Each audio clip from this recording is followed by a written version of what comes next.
I'm done cleaning up after your incompetence. The words land like surgical steel against bone. Cold. Final.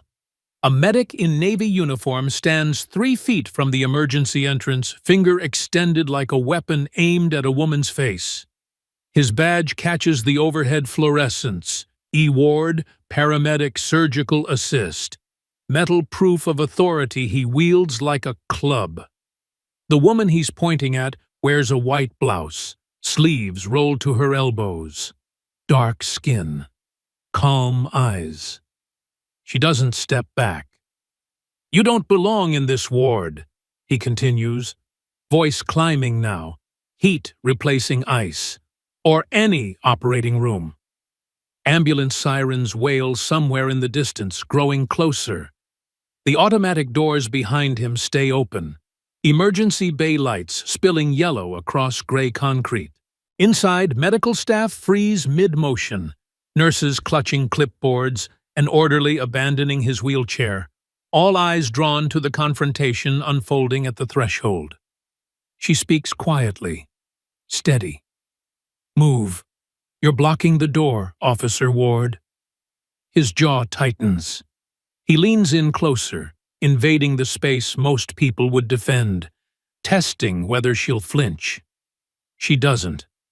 Just watches him with the kind of stillness that comes from practice, from choosing battles carefully. "You touch that patient," he says, nearly whispering now, making sure only she hears the threat.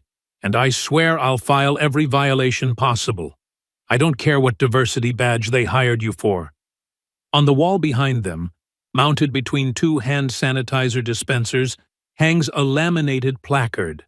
White background, red border, Emergency Department Protocol Number 47B. The text reads in neat block letters: Priority 1, immediate life threat. Priority 2, urgent but stable. Priority 3, non-emergency. Below that, smaller print continues. Triage decisions must be medically justified and documented within 15 minutes of arrival. Her eyes flick to the sign, just for a second, then back to his face. "Is that supposed to intimidate me?" she asks. It's a warning. Something shifts in her expression. Not fear, something sharper. "Then you should have pointed that finger at yourself." His face goes red, actually red, visible even under the harsh hospital lighting. He moves forward another half step, closing the gap until his finger nearly brushes her cheek. "You think you're better than me?" She doesn't answer immediately, lets the question hang there while a phone rings unanswered at the nurse's station, while somewhere overhead the PA system crackles with static. Then, "No, I think I'm a surgeon, and you're scared I'm about to expose what you really are." For just a moment, uncertainty crosses his features, quick as a pulse.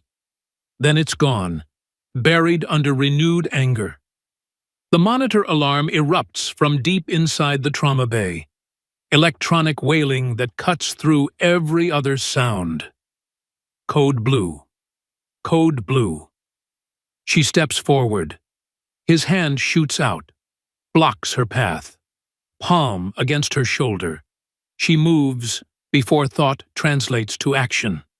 Catches his wrist, rotates it down with clinical precision, applying pressure to the joint exactly where it creates compliance without injury. Textbook control technique, the kind emergency personnel learn for managing combative patients. Her voice drops to something barely audible, calm as still water. "Touch me again," and this conversation becomes administrative. She releases his wrist and walks past him.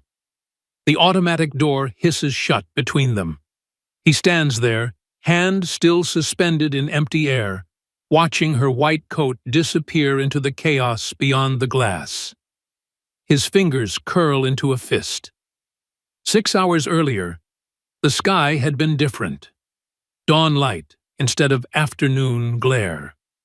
6:47 a.m., according to the digital display above the main entrance of St. Gabriel Medical Center. Harborview sprawled behind the building, a coastal city where morning fog rolled in thick enough to taste salt on your tongue. 12 floors of concrete and glass rose against gray clouds. The kind of hospital that served everyone and saved no one from paperwork. Ground floor emergency, 2nd through 4th surgery and ICU, 5th through 7th medical surgical. Above that, administrative offices where decisions got made by people who hadn't touched a patient in years. She walked through the main entrance carrying a leather bag worn soft at the corners. No briefcase, no rolling luggage, just one bag with everything she needed. Her ID badge hung from a lanyard around her neck, facing inward against her chest. The name printed there, the title below it, hidden from casual view. The lobby smelled like every hospital lobby. Antiseptic, trying to cover something older, more organic. Anxiety and bodies and hope mixed together. A volunteer at the information desk glanced up, smiled that automatic smile, looked down again. Morning shift change meant traffic. Nurses coming off nights. Physicians arriving for rounds. Maintenance staff pushing carts of clean linens. She took the elevator to the 3rd floor. Stepped out into a corridor painted institutional beige. Followed signs toward the surgical department. Past a break room where voices drifted through a half-open door. They hired her for the diversity quota. Female voice, young, tired-sounding. Heard she's from some community hospital. Another voice, slightly older. Give her 2 weeks. She'll transfer out once she realizes this isn't charity care. The woman with the leather bag kept walking. Didn't slow down, didn't speed up. Just maintained the same steady pace until she reached locker 47 at the end of the staff changing area. The locker opened with a metallic click. Inside, she hung her white coat on the left hook. Placed her stethoscope on the right hook, bell facing outward. Opened the top shelf compartment. Pens arranged by color. Black, blue, red, each in their designated slot. Notebook placed flat against the back wall. Corners aligned with the shelf edges. Habits of precision. The kind that take years to develop, longer to maintain. She closed the locker without checking her reflection in the small mirror attached to the inside of the door. If you're already hooked by what's happening, make sure you're subscribed so you don't miss what comes next. The chief of surgery's office occupied a corner space on the 4th floor, with windows overlooking the emergency bay parking lot. Inside, bookshelves lined 2 walls. Medical texts organized by specialty. Journals stacked in chronological order. A desk positioned to face the door, not the view. The woman who sat behind that desk wore navy scrubs and silver-framed glasses. Dr. Lauren Chu, 40 years old, sharp eyes that missed very little. She stood when her visitor entered, extended a hand across the desk. "Welcome to St. Gabriel. I'm Dr. Chu, Chief of Surgery. I brought you here because you're one of the best." The handshake was firm, brief, professional. "Appreciate the trust, Dr. Chu. You'll be leading trauma response on swing shift." Dr. Chu gestured to a chair. Both women sat. "Fair warning, the culture here can be resistant to change." The newer arrival nodded once, said nothing, waited. Dr. Chu opened a folder on her desk. "Your credentials speak for themselves. Cardiothoracic Fellowship, Trauma Certification, 3 years at County General, where you had a 94% save rate on critical cases." She looked up. "But credentials don't always translate to acceptance, especially not here." "Understood. You'll have support from my office, but the floor culture, that's different. There are staff members who've been here 15, 20 years. They have their routines, their hierarchies. A pause. Their assumptions. Through the window behind Dr. Chu, visible past her shoulder, the emergency bay came into view. Ambulances parked in diagonal slots.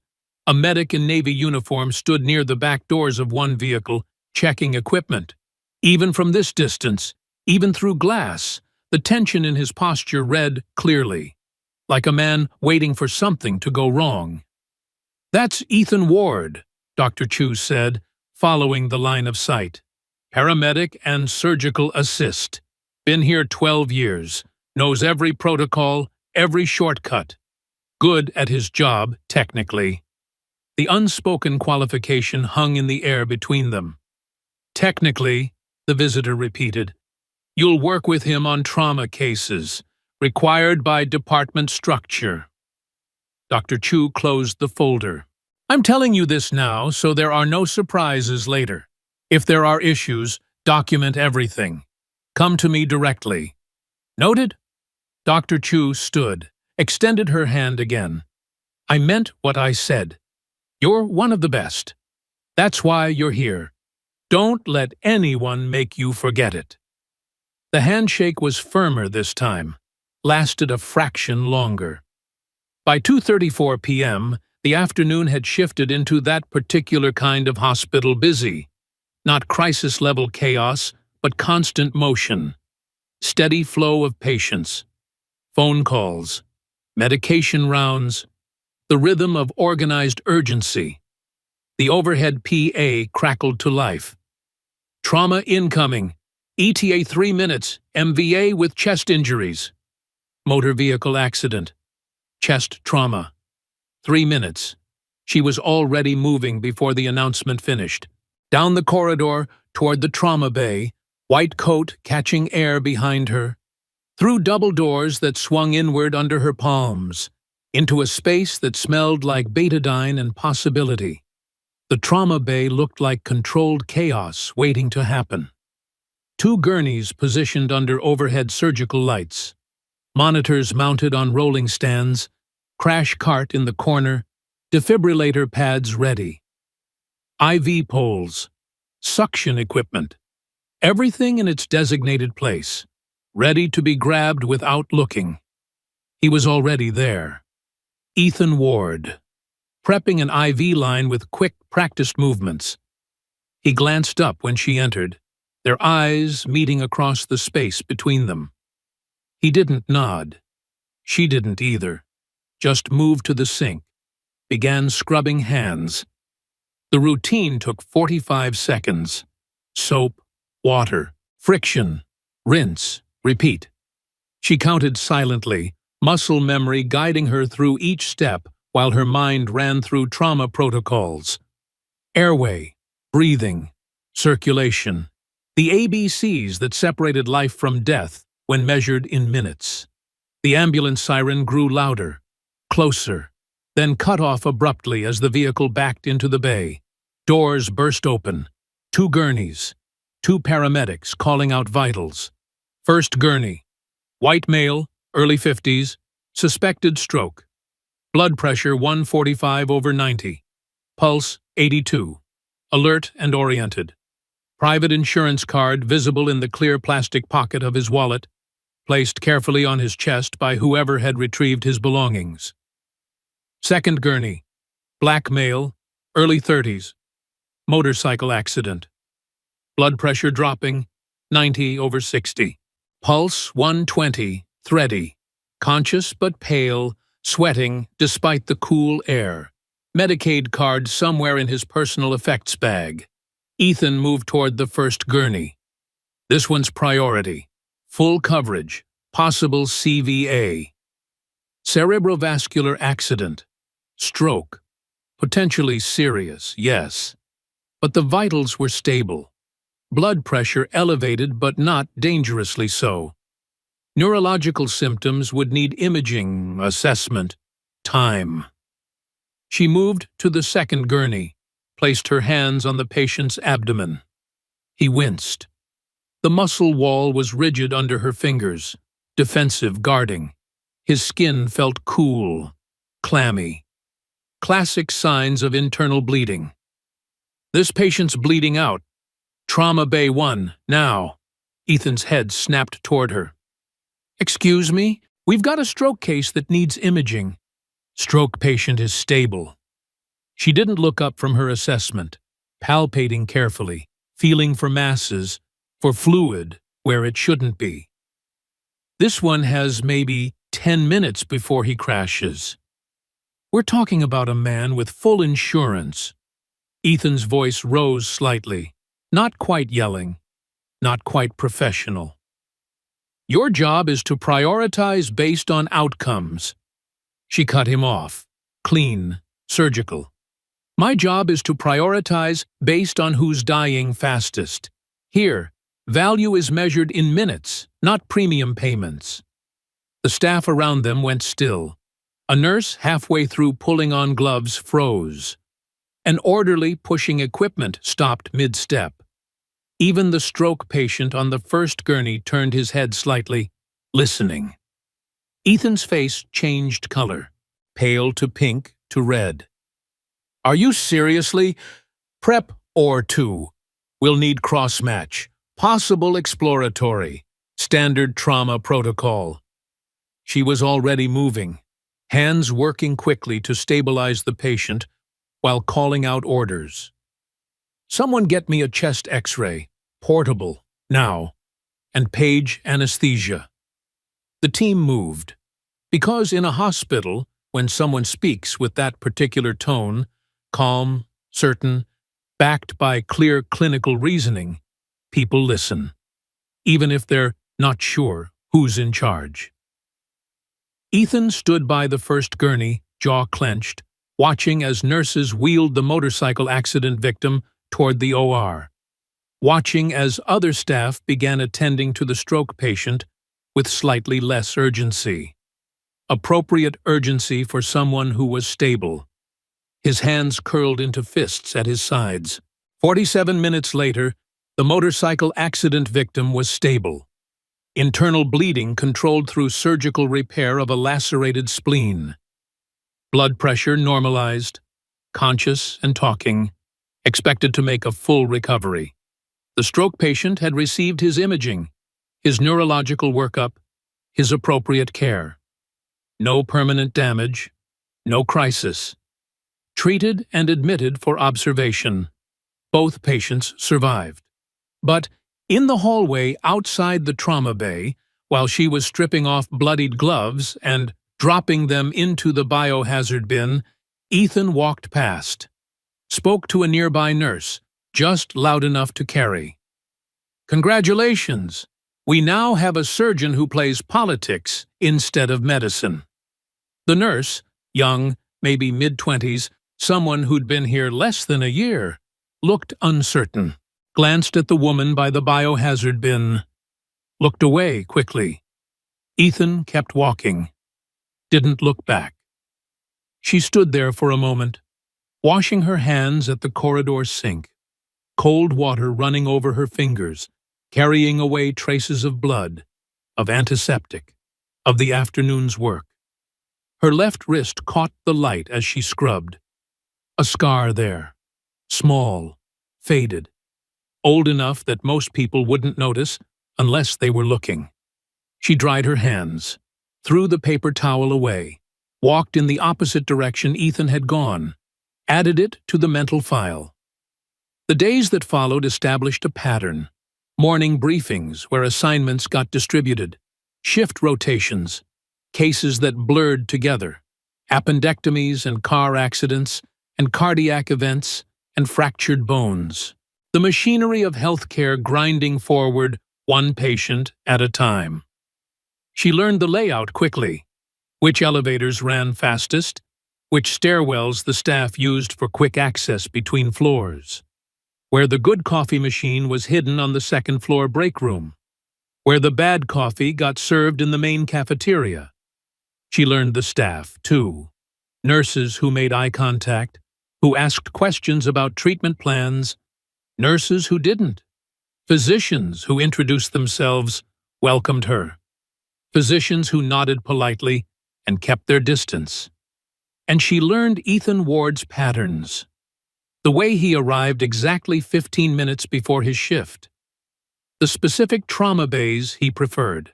How he positioned himself during emergencies, always near the head of the gurney, always in a spot where he could observe the physician's technique. How he commented. Little observations, suggestions framed as helpful, questions that weren't quite questions. "Are you sure you want to use that approach?" When she selected a particular surgical technique. "We usually do it differently here," when she followed textbook protocol that differed from house customs. "Just checking, but did you consider?" Followed by an alternative that would have been appropriate in a different scenario, with a different patient, under different circumstances. Never loud enough to be insubordination. Never quite crossing the line into interference. Just constant, persistent, like water finding cracks in concrete. Other staff noticed. How could they not? The tension was palpable whenever they worked the same shift. But noticing wasn't the same as addressing. And addressing required someone with authority to step in. Dr. Chu noticed? Of course she did. Nothing happened on her surgical floor without her awareness. But she said nothing publicly. Just watched, waited.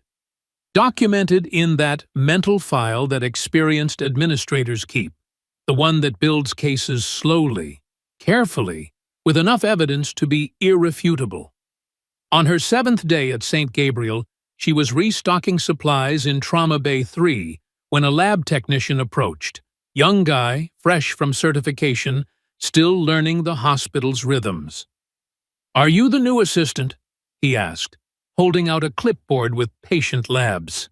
She took the clipboard, scanned the results. "I'm here for trauma consult." "Oh," his face reddened. "I thought you were—" "Never mind." She filled out the required signature line. Handed the clipboard back. Didn't ask what he'd thought. Already knew. The technician left quickly. She returned to restocking. Organized bandage packs by size. Placed them in the correct drawer. Continued with the task as if the conversation hadn't happened. But it had happened. And she added it to the file. Day 9 arrived with different weather. Storm clouds moving in from the coast, bringing that particular quality of light that makes everything look gray. The kind of afternoon where you lose track of time because indoor and outdoor brightness match too closely. 11:47 p.m. Late enough that the evening shift had settled into rhythm. Early enough that the overnight chaos hadn't started. The ambulance arrived without sirens. Sometimes they do that for cardiac cases, for patients stable enough that screaming through traffic isn't necessary, but urgent enough that time still matters. The patient was a woman, early 60s, well-dressed, even in distress. Severe dyspnea, difficulty breathing that made every word an effort. Chest pain radiating to her left arm. Skin pale, lips slightly blue. Classic heart failure presentation. Ethan was there when they wheeled her in. Stood close to the gurney, hand resting on the rail. Spoke in low tones to the arriving paramedics. Then looked up sharply as the attending physician approached. Not her. Someone else. Dr. Marcus Brennan, the evening supervisor. Older, experienced, someone who'd been at St. Gabriel longer than most of the current staff. "What have we got?" Dr. Brennan asked. The paramedic rattled off vitals. Helen Ward, age 61, history of chronic heart condition, presenting with acute dyspnea and chest pain, BP 100/65, pulse 110, oxygen saturation 88% on room air. Ethan's hand tightened on the gurney rail. "This is my mother." Dr. Brennan's expression shifted, professional to personal. Okay, we've got her. Let's get her on oxygen, start an IV, and I want an echo done immediately." The team moved efficiently. Oxygen mask over Helen Ward's face, IV line established, monitors connected, numbers displaying in red and green on the screen. Heart rate, blood pressure, oxygen levels. The echocardiogram revealed what they'd suspected: mitral valve stenosis with acute decompensation. The valve between the left chambers of her heart had narrowed, scarred by old rheumatic fever from childhood. Now it was failing catastrophically, blood backing up into her lungs, heart working overtime to compensate. A countdown clock measured in heartbeats. Dr. Brennan stepped away from the bedside, gestured for Ethan to follow. They spoke in the hallway, where Helen couldn't hear, but others could. "She needs valve replacement. Soon. Tonight, if possible." Ethan's face went white. Actually white. Visible even under the fluorescent wash. "Who's the attending cardiothoracic surgeon?" "Dr. Lewis. She's the only one on call with expertise in complex valve repair." The name landed like a diagnosis. Terminal. Unacceptable. "No!" Ethan's voice came out strangled. "Absolutely not. I want Dr. Reinhardt." Dr. Brennan shook his head. "Dr. Reinhardt had a stroke last month. He's on medical leave. Minimum 3 months before he can return to surgery." "Then someone else. Anyone else." "Ethan."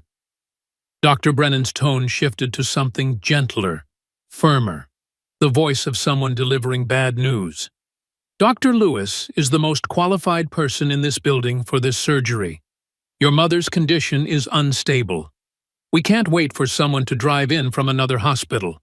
We need to operate within the next few hours." Ethan pulled out his phone, started dialing. "I'm getting her transferred to County General." "That's a 90-minute ambulance ride. In her current state, she likely won't survive transport." The phone pressed against Ethan's ear. Ringing. Ringing.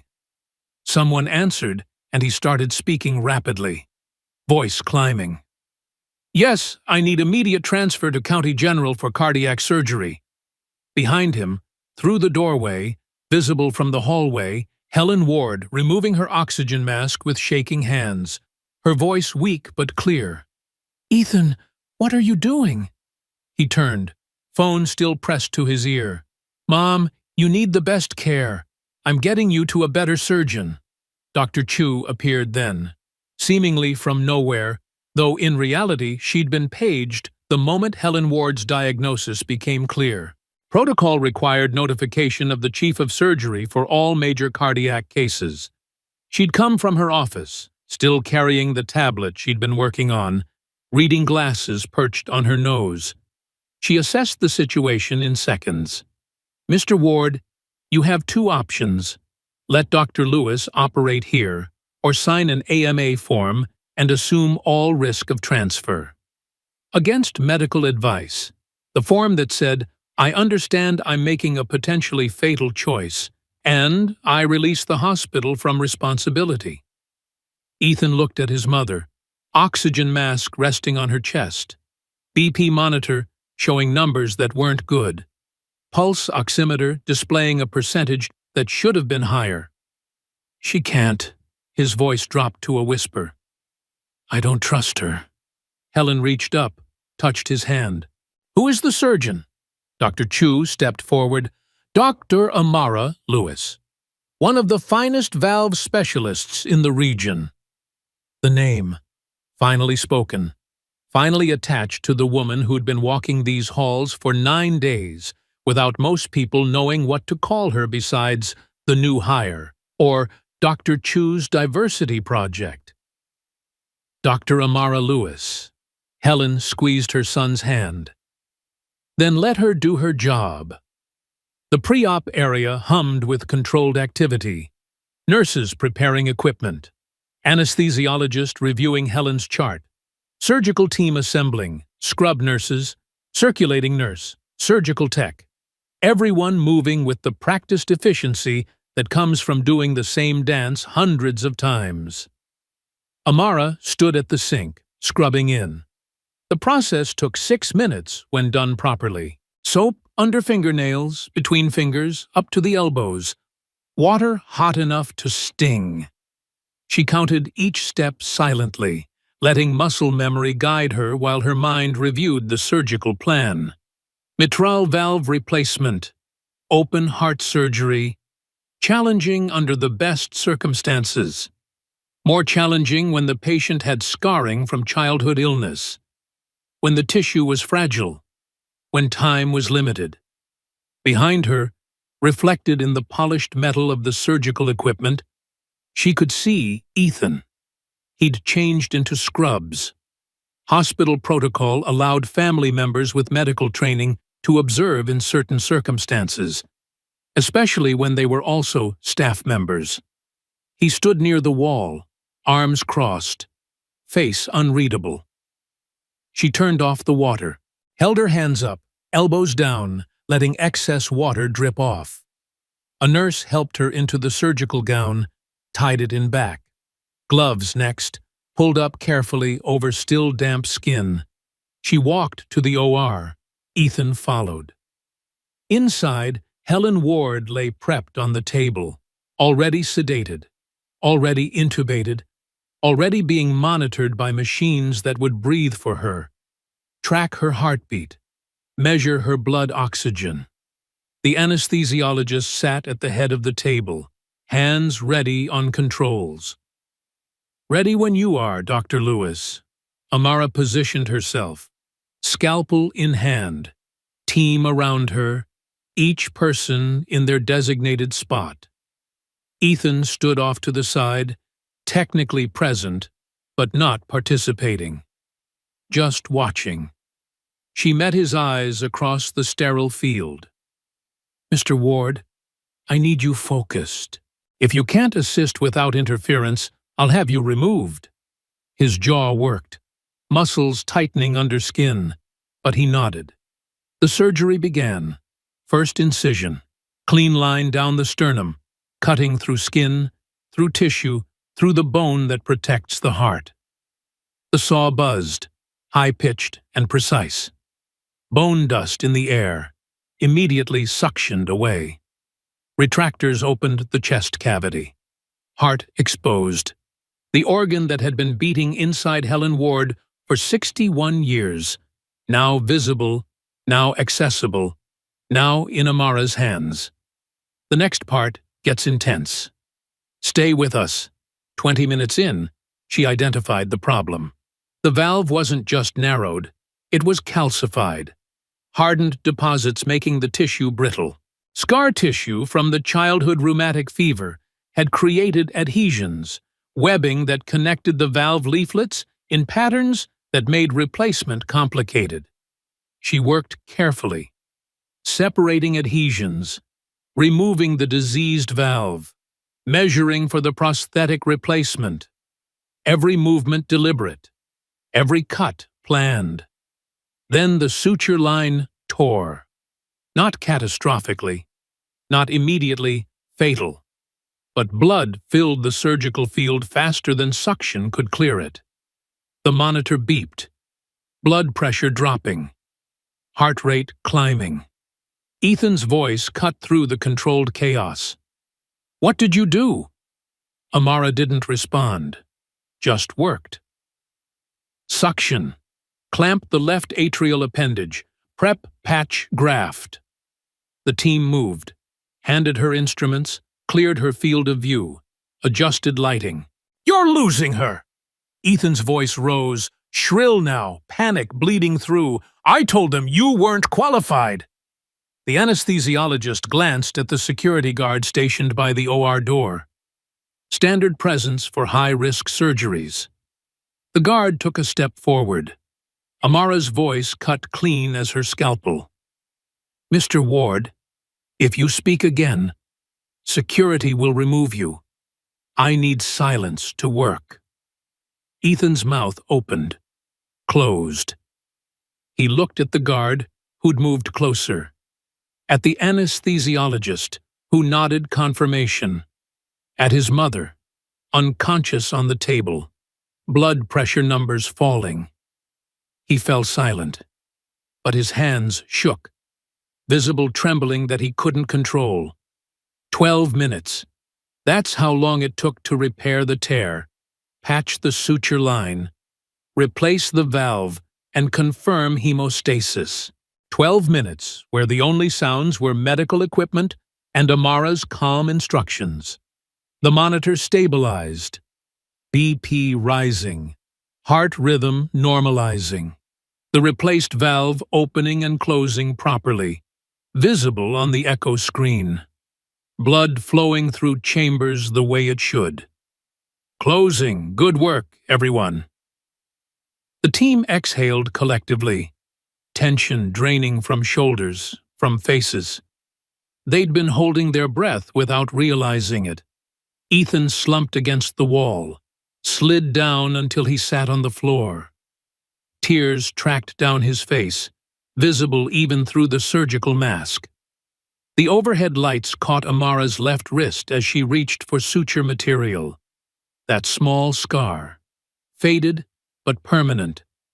The one she'd carried for 15 years.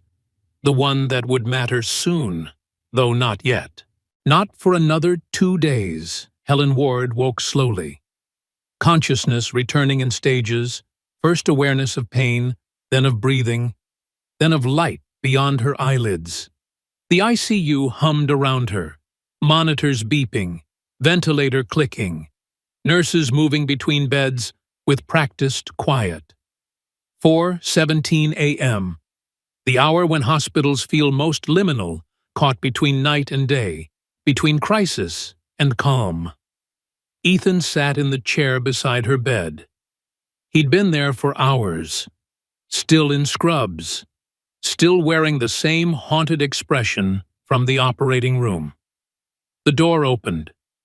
Footsteps approached. He looked up. Amara, making post-op rounds, clipboard in hand, stethoscope around her neck. She checked the monitors first, then Helen's IV lines, then finally met Ethan's eyes. "She's going to be okay." His voice came out hoarse, raw from hours of not speaking. "Valve replacement successful. Patch is holding. She'll need monitoring, but prognosis is good." He stood, unsteady on his feet, sleep deprivation and emotional exhaustion making his movements clumsy. "Thank you." The words sounded foreign coming from him, like he was speaking a language he'd never learned properly. Amara made a note on her clipboard.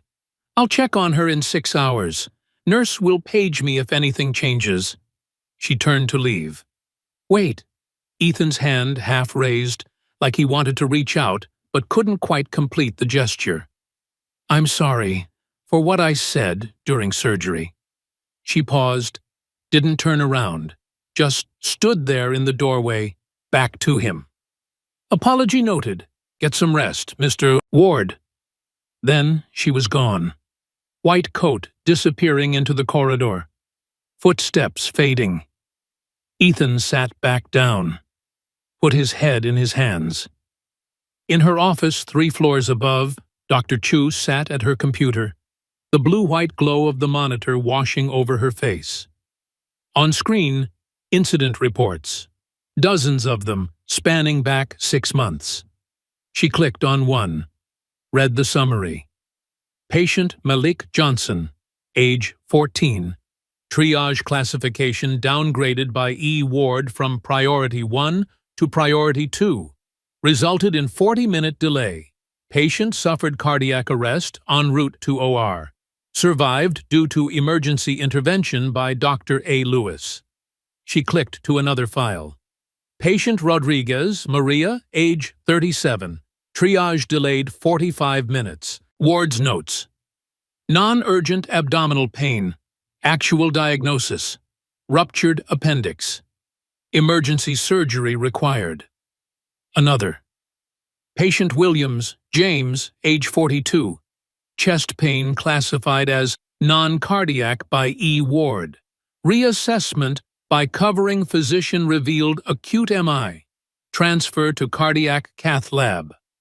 She highlighted the demographic information, created a spreadsheet, cross-referenced the data. 7 cases, all Black or Latino patients, all downgraded by Ethan Ward, all requiring emergency intervention after delays. Dr. Chu picked up her phone, dialed an internal extension. "This is Dr. Chu. I need to file a preliminary inquiry into potential bias in triage decisions. Yes, I'll submit documentation by end of business today." She hung up, returned to her spreadsheet, added notes, built the case one data point at a time. Meanwhile, Amara continued her rounds, checked vitals, updated charts, made decisions that saved lives or bought time or provided comfort when neither saving nor buying was possible.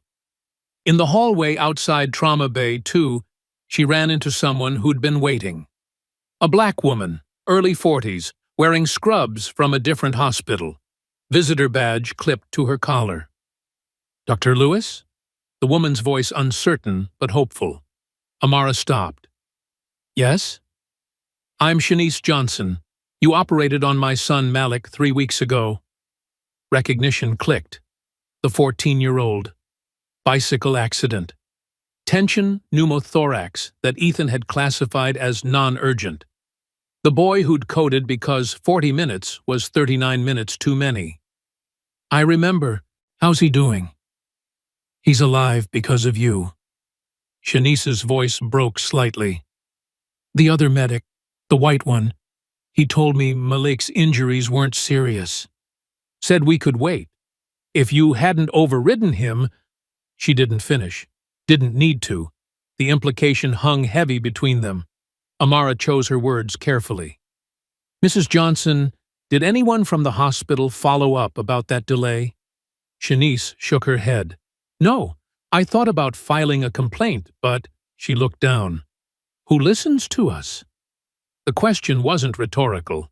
It was historical, generational. The accumulated weight of too many voices ignored, too many concerns dismissed, too many bodies considered less valuable. Amara's face tightened. Just for a moment. Memory flickering, her own mother, refused timely care 12 years ago, stroke symptoms dismissed as anxiety, dead before anyone took her seriously. She didn't share this, kept it locked in that place where personal trauma lived, separate from professional function. "Someone will listen," she said. "I'll make sure of it." Shanice squeezed her hand. "Thank you. Thank you for everything." After she left, Amara stood in the hallway for a long moment. Added this to the mental file. Another data point. Another piece of evidence. The pattern was becoming undeniable. Later that evening, after rounds, after documentation, after the 1,000 small tasks that make up a physician's day, Amara sat in the second-floor break room, the one with the good coffee machine, the one most staff didn't know about. She was reviewing patient files on her tablet when Dr. Chu walked in. "Mind if I join you?" Amara gestured to the empty chair across the small table. Dr. Chu poured herself coffee, sat down. For a moment, they just sat in comfortable silence. Two professionals at the end of a long day, too tired to make small talk, but too wired to go home yet. Then Dr. Chu spoke. "I've been reviewing incident reports." Amara looked up. "There's a pattern. Triage decisions. Certain patients consistently deprioritized. The data is concerning." "How concerning?" "Statistically significant. Demographically correlated. Enough to warrant formal investigation." Amara set down her tablet. "What happens next?" "Hospital compliance gets involved. Interviews, audits. If the pattern holds under scrutiny, it goes to the Medical Ethics Board." Dr. Chu paused. "These things take time. Months, probably. Maybe longer. The system protects its own, even when it shouldn't. But it's starting. Yes, it's starting. They sat with that for a moment. The weight of what an investigation meant. The scrutiny, the pushback, the inevitable claims of witch hunt, of political correctness gone too far, of good people having their careers destroyed over misunderstandings. The difficulty of proving what everyone already knew, but no one wanted to say. For what it's worth, Dr. Chu said, you're doing everything right. Document everything. Stay professional. Let the data speak. Amara nodded. And if the data isn't enough? Then we find more data. Dr. Chu stood, coffee in hand. I didn't bring you here to watch you fail. I brought you here because change was necessary. Necessary isn't always comfortable, but it's still necessary. She left. The break room fell quiet again. Amara returned to her patient files, made notes, cross-referenced treatments, prepared for tomorrow's surgeries. The work continued. It always did. 3 days passed. Helen Ward improved steadily, breathing on her own, vitals stable, pain managed. She'd been moved from ICU to step-down care. A good sign. Progress measured in small victories. Amara came to check on her during afternoon rounds. Found Helen awake, alert, sitting partially upright in bed. Ethan was there too, reading something on his phone. He stood when Amara entered, something uncertain in his posture. Mrs. Ward, how are you feeling? Amara checked the monitors from habit, even though she'd already reviewed the digital records. Better, sore but better. Helen's voice was stronger now. Thanks to you. You're healing well. If this continues, we can discuss discharge planning in another few days. Dr. Lewis, can I ask you something? Amara paused, waited. Helen gestured to her left wrist. That scar, on your wrist. Amara glanced down. The small, faded mark, usually hidden by her watch or the cuff of her coat. Today, visible, because she'd rolled her sleeves up for patient care. Old injury. Childhood. Helen's eyes sharpened, focused with sudden intensity. You had it 15 years ago? The question landed strangely. Too specific, too certain. I did. Why? Helen looked at her son, then back at Amara. You were the girl, the one who saved my son. The room went very still. Amara's mind raced backward. 15 years. She would have been 11, living on the East Side, her mother still alive, working as a clinic nurse. Before medical school, before fellowship, before everything that had shaped her into who she was now. I'm sorry. I don't... Ethan, he was 10. Car accident. And then it came flooding back. Pieces assembling into memory. A street corner. Summer heat, a boy chasing a ball into traffic. The delivery truck swerving. The sickening impact. The crowd that gathered but didn't help. Her mother's voice in her ear even now. Someone has to do something. So she'd done something. Run across the street. Turned the boy's head to keep his airway clear. Used her own shirt to stop the bleeding from his scalp. Screamed for someone to call 911. Pulled him away from the broken glass, cutting her own wrist in the process. Waited with him. Held his hand. Told him not to sleep. Stayed until the ambulance came. Then forgot about it. Or tried to. Her mother had died a year later. Preventable stroke. Symptoms ignored by an ER doctor who'd looked at a black woman complaining of headache and saw drug-seeking behavior instead of warning signs. Amara had left that neighborhood. Left those memories. focused forward on medical school, on becoming the kind of doctor her mother should have had. Never knew the name of the boy she'd pulled from the glass, until now. Ethan stood frozen, face pale. What? Helen reached for her son's hand. Look at her wrist. That's the scar I told you about. The girl who saved you. You never knew her name. He stared at Amara's wrist, at the thin line of old tissue, evidence of a choice made 15 years ago by a child who'd decided one life was worth bleeding for. His voice came out broken. You're the one who pulled me out of the street? Amara found her own voice. I didn't realize. It was a long time ago. I've spent 2 weeks. He couldn't finish. Just stood there, the weight of his actions crushing down, every insult, every dismissal, every time he'd questioned her competence, her qualifications, her right to be here. All directed at the person who'd saved his life when he was 10 years old. Helen's eyes filled. Ethan, what have you done? Mom, I didn't know. That doesn't matter. Helen's voice carried steel now, despite her weakened state.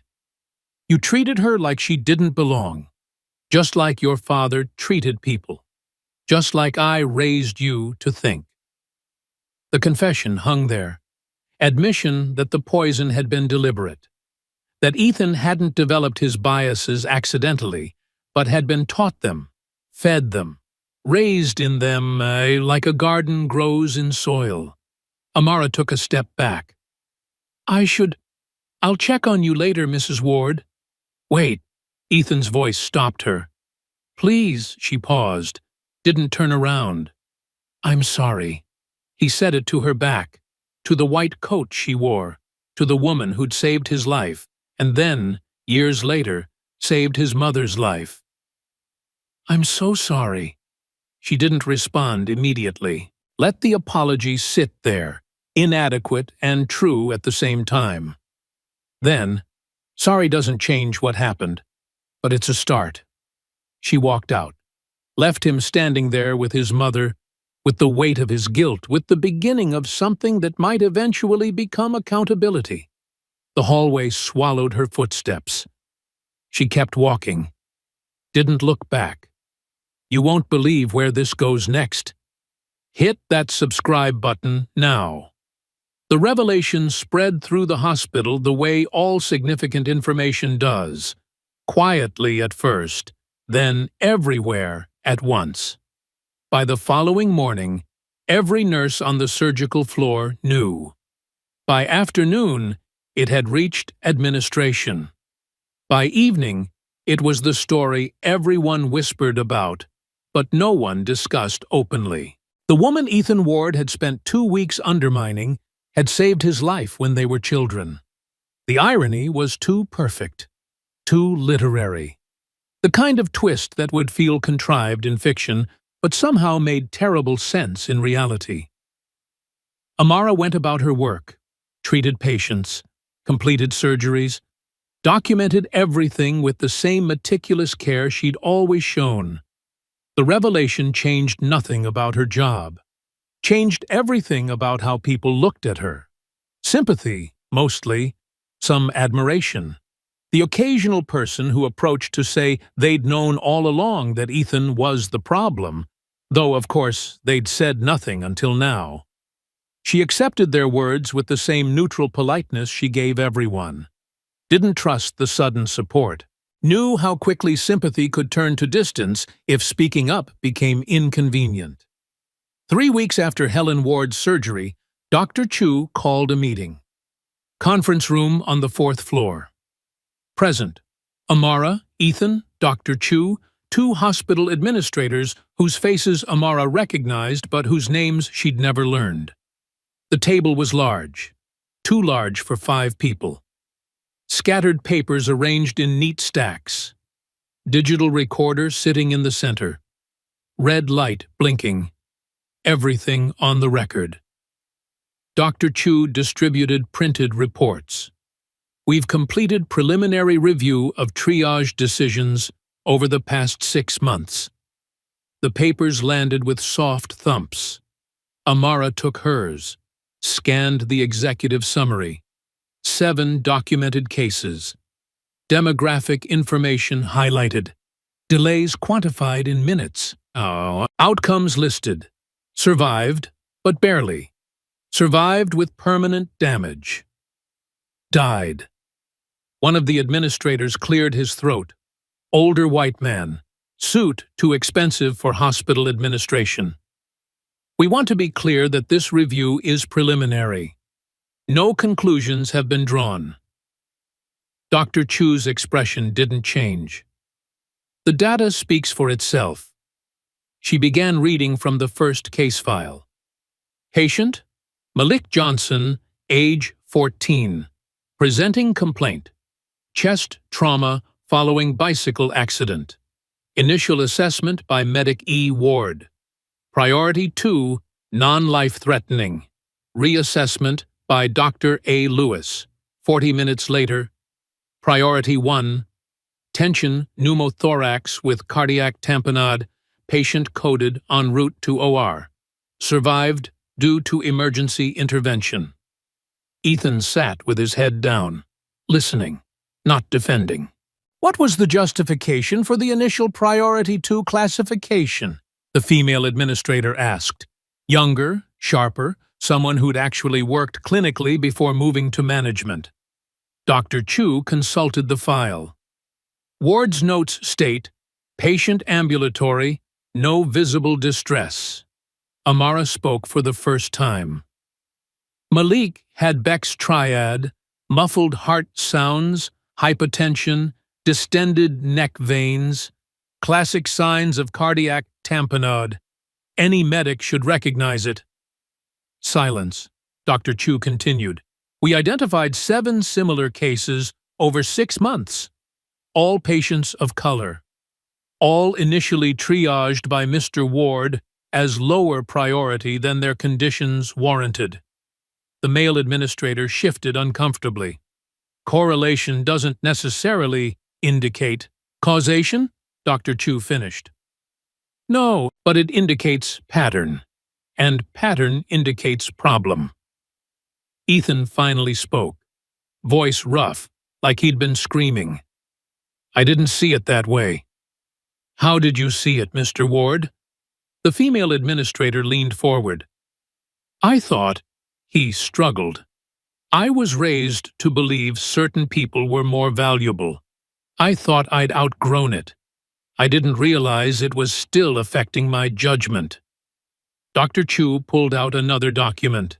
Per Joint Commission Standard EM.02.01.01, triage decisions must be based solely on urgency of medical condition, not patient demographics, insurance status, or staff preference.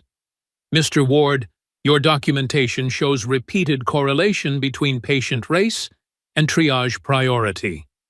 The male administrator looked pained. This is going to require further investigation, legal consultation, union involvement. This requires accountability. The female administrator cut him off, looked at Ethan directly. Mr. Ward, do you dispute the factual accuracy of these reports? No, ma'am. Do you acknowledge that your triage decisions resulted in delayed care for multiple patients? Yes. The room fell quiet. Just the hum of air conditioning and the soft whir of the digital recorder. The consequences wouldn't come today. Amara knew that. These things moved slowly. Investigations took months. Hearings required scheduling. Lawyers needed consulting. Unions needed appeasing. But the truth was on record now. Documented. Time-stamped. Witnessed. That was something.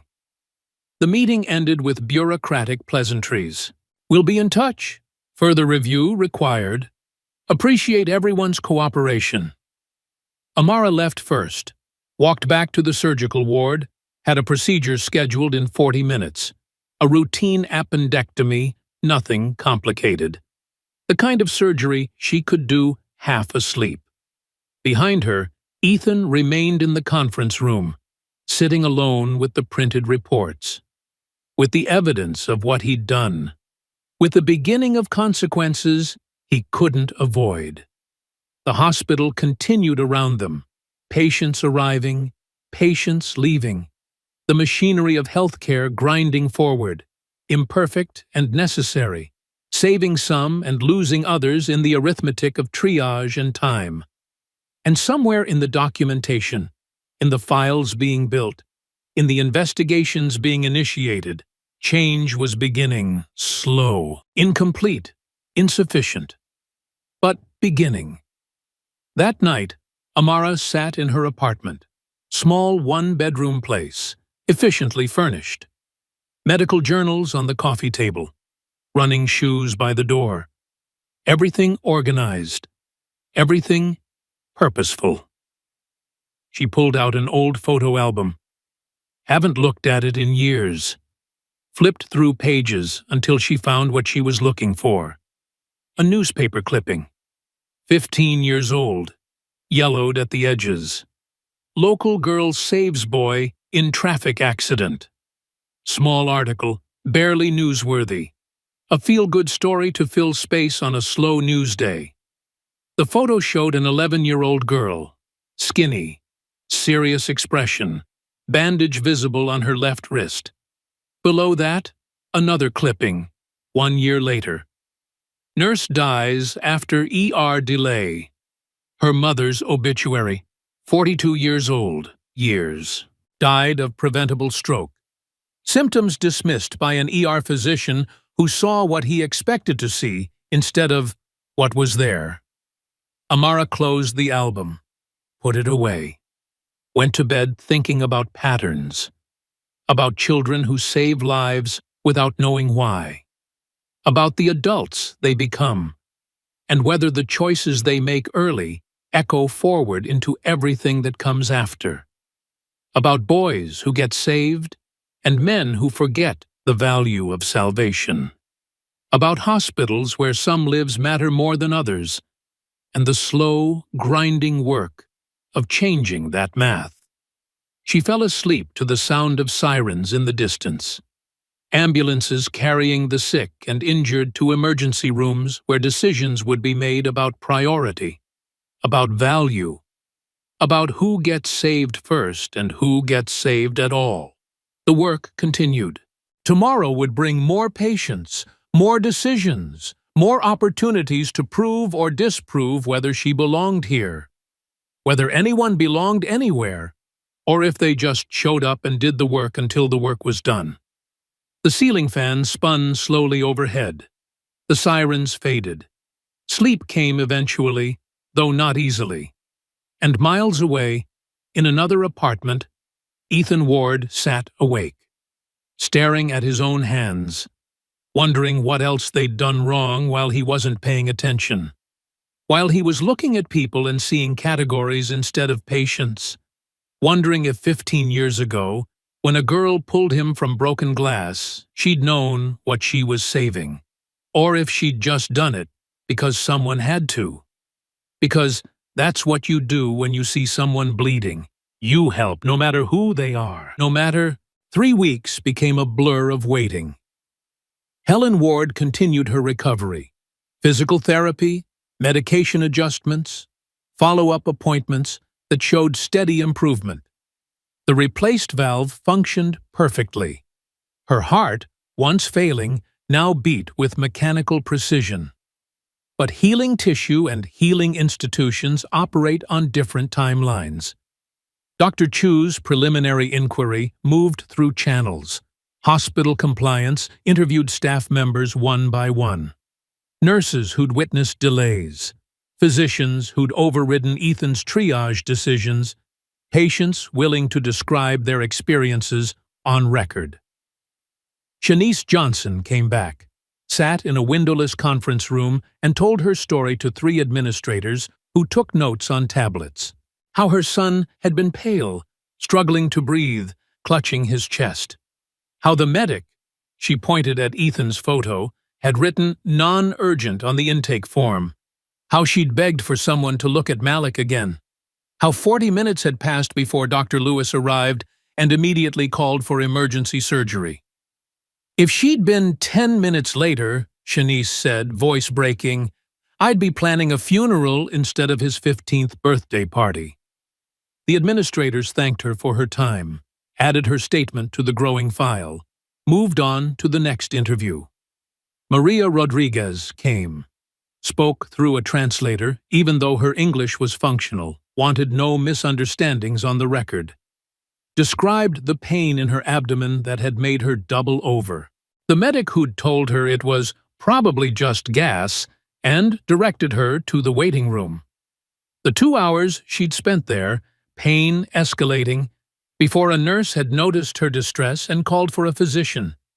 The emergency appendectomy that followed. The surgeon telling her family she'd been hours from sepsis. He looked at me like I was lying, she said in Spanish, the translator rendering it to flat English. Like pain was something I was inventing for attention. James Williams came, 68 years old, retired postal worker. Described chest pain that radiated down his left arm. Classic heart attack symptoms. The medic who'd listened to his heart, checked his blood pressure, and written probable anxiety on the chart. The 6 hours he'd waited before another physician had ordered an EKG. The emergency catheterization that had shown 3 blocked arteries. I kept saying it felt like an elephant sitting on my chest, James said. He told me I should try to relax, said stress wasn't good for people my age, then went to help someone else. Each interview added weight to the file. Each statement built the pattern Dr. Chu had identified.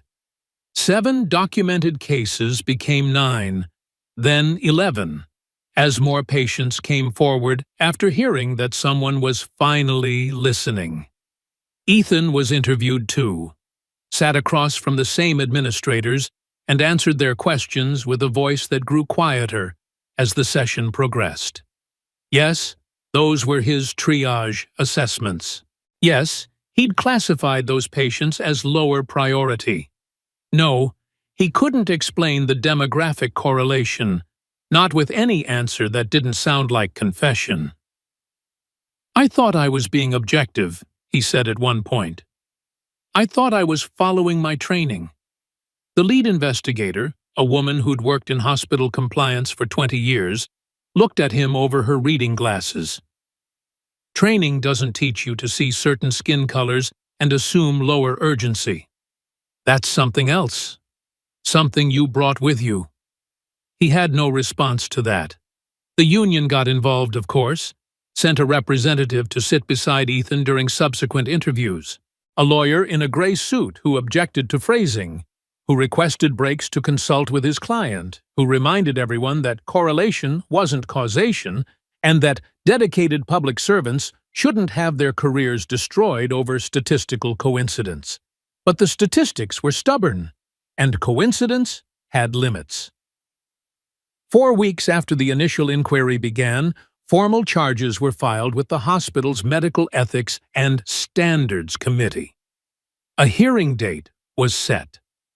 6 weeks out, enough time for both sides to prepare, for evidence to be organized, for the procedural machinery to grind through its necessary motions. Amara continued working through all of it, showed up for shifts, performed surgeries, made rounds, treated patients with the same meticulous care, regardless of who was watching or what investigations were pending. She'd learned long ago that the work doesn't stop for justice. The work is constant. Justice is what you fight for in the margins, between cases, during lunch breaks when you're documenting evidence instead of eating. Dr. Chu became an ally in ways that mattered. Not dramatic. No public declarations. No grand gestures. Just quiet support. Scheduling Amara for the surgeries that would build her reputation. Copying her on emails that documented institutional issues. Making sure her voice was heard in department meetings where decisions got made about protocols and policies. "You're changing this place, Doctor," Chu said one afternoon, both of them reviewing patient charts in the surgical ward office. Not overnight, not completely, but changing it. Amara looked up from her notes. Feels more like I'm just doing my job. Sometimes that's all it takes. Doing the job correctly in a system that's been doing it incorrectly for so long that people forgot what correct looks like. The hearing was scheduled for a Thursday, 9 a.m. Administrative conference room on the 5th floor, the large one, with space for panels and witnesses and the weight of institutional judgment. Amara arrived 15 minutes early. Professional dress, not scrubs. Navy blazer, white blouse. The outfit she wore for presentations, for moments when appearance mattered as much as competence. The room was already filling. 5 panel members at the head table, 2 senior physicians, the hospital's chief legal counsel, a community representative appointed by the county health board, and a patient advocate. All of them with files open, documents arranged, expressions carefully neutral. Ethan sat on one side with his union lawyer. Clean-shaven, suit and tie, looking smaller than usual. Diminished, somehow. The weight of what was coming had carved something away. Amara took her seat on the opposite side. Dr. Chu sat beside her as the physician witness. No lawyer. She'd been offered representation, but declined. Her case wasn't being tried. She was here as the person whose clinical judgment had been undermined, whose patience had been endangered by someone else's bias. The truth coming out might surprise you. Don't miss it. Subscribe now. The panel chairwoman called the session to order. Dr. Patricia Simmons, 50s, gray hair pulled back severely, someone who'd spent 30 years in academic medicine and had exactly zero tolerance for incompetence disguised as anything else. This hearing has been convened to address formal complaints regarding triage protocol violations by emergency medical technician Ethan Ward. Mr. Ward, you've been provided copies of all documented incidents. Do you dispute the factual accuracy of these reports? Ethan's lawyer started to speak. Ethan put a hand on his arm, stopped him. No, ma'am. The facts are accurate. A ripple went through the room. The lawyer's expression soured. He'd clearly advised a different approach. Deny, deflect, argue about standards of evidence. But Ethan had apparently decided that lying wouldn't help. Small mercy in that, at least. Do you acknowledge that your triage decisions resulted in delayed care for multiple patients? Dr. Simmons continued. Yes. And do you understand that these delays could have resulted in preventable deaths? Ethan's voice dropped. Yes, I understand that. Dr. Simmons made a note, nodded to the legal counsel who took over the questioning. Mr. Ward, can you explain your clinical reasoning for the Malik Johnson case, specifically why you classified a 14-year-old with visible chest trauma as priority 2 rather than priority 1? Ethan consulted his notes. The lawyer had clearly prepared him for this. Specific questions required specific answers, technical language that would sound professional even if the decisions had been wrong. I assessed the patient's vital signs. Blood pressure was borderline but stable. He was conscious, alert, ambulatory. Based on initial presentation, I determined the injury was non-life-threatening and could be evaluated after more critical cases. The legal counsel didn't look up from his notes. And when Dr. Lewis reassessed the patient 40 minutes later, what did she find? Signs of cardiac tamponade, tension, pneumothorax, both immediately life-threatening. Both of which should have been identified during initial triage, correct? Pause. Long enough to matter. Yes. Can you explain why you missed these signs? Another pause. Ethan's lawyer leaned over, whispered something. Ethan shook his head, spoke for himself. I saw what I expected to see, instead of what was there. The honesty landed like a weight. No technical excuse, no procedural justification, just admission. Dr. Simmons leaned forward. "What did you expect to see, Mr. Ward?" "Someone who probably wasn't as sick as they claimed." "Why did you expect that?"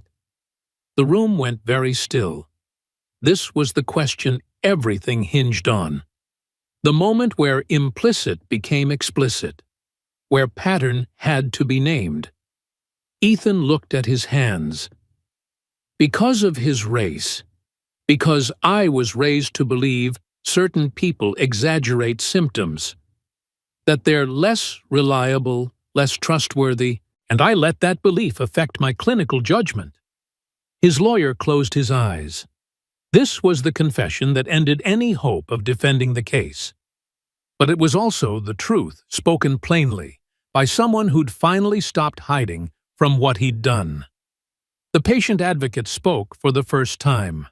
Younger woman, someone who'd come up through community health advocacy. "Mr. Ward, are you aware that Malik Johnson went into cardiac arrest because of the delay you caused?" "Yes, ma'am." "Are you aware that he had to be resuscitated? That he spent 3 days in intensive care? That he still has nightmares about not being able to breathe?" "I am aware. I'm sorry." "Sorry doesn't repair heart tissue." Her voice was sharp now. "Sorry doesn't give him back the baseball season he missed during recovery. Sorry doesn't erase his mother's terror." Ethan had no response, just sat there, absorbing the weight of consequences that couldn't be undone. Dr. Simmons gestured to Dr. Chu.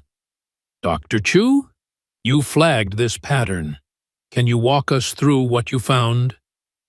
Dr. Chu stood, approached the front table with a tablet and a folder of printed materials. Efficient, organized, the kind of presentation she'd given hundreds of times. Clinical data rendered comprehensible to non-specialists.